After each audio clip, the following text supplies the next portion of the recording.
The robotics, there's a lot of growth in robotics and the data center. New smart glasses going to be the future mobile devices. Industrial, I think a lot of the drive towards manufacturing the country is driving a lot of technology for smart manufacturing. We're making chips for that, so I think we're very excited. And I think, like Michael, I think the number of industries our chips are being enabling is driving hundreds of billions of dollar investments in. And most important for us, semiconductor manufacturing is very important. So we are going to be customer of the fabs that are being built in the United States by TSMC and Samsung. So we're just going to keep going forward. Yeah, those investments are very important, and we are all customers of those fabs. Those two are my customers too. So memory stuff, memory? we don't do memory. We do a lot of the processing. Who's the king of memory? It's Micron and SK Hynix. And Micron's Samsung. another one doing very well. That's great. Yeah, I heard you're doing fantastically. Congratulations. Thank you, Mr. President. The stock market has set a 51, think of this, 51 all-time record highs during the last 10 months. 51. You guys are big beneficiaries. You're setting the records, right? It's amazing. 51 times we've hit a new high. And in the history of our country, if you think about it, 51 times during the last 10 months. And Bruce, let me ask you, pull these people all together. How's it looking for technology? A lot of global competition, but you'd rather be playing our hand than any other hand in the world. I think so. We have a good hand right now, don't we? Joe Biden secured just really much less than $1 trillion of new investments in 4 years. And in 10 months, we secured more than $18 trillion. So 18 times the amount in 10 months what they did in 4 years. And they would have gone negative. They were heading toward negative. In other words, not $1 trillion, but it could have been 3 or 4 or 5 trillion less because people were leaving. So it was a big turnaround in 10 months. The $18 trillion, it's a record. There's never been a country that's gotten anywhere near that. In the Middle East, when I left the Middle East, we brought back $3 trillion and lots of Boeing airplanes, like 300.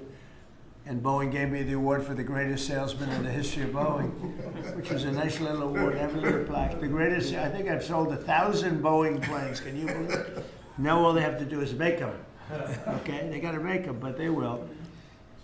But we have made historic trade deals with the United Kingdom, China, Indonesia, Vietnam, Japan, the EU, Malaysia, Cambodia, El Salvador, Argentina, Ecuador, Guatemala, Switzerland, Liechtenstein, Thailand, and South Korea, and many others. And a lot of it's based on the November 5th election result, which was a massive victory. We won all 7 swing states, the popular vote. We won the Electoral College by a landslide. We won counties. The counties, they do it. I don't know, to me it's the most accurate of all in many ways. We're 2,700 counties against 525. That's pretty good, right, Cristiano? Pretty good. 2,700 against 525. 525. That's why when you see the maps are all red, except for two little blue lines on the right and the left side of the map.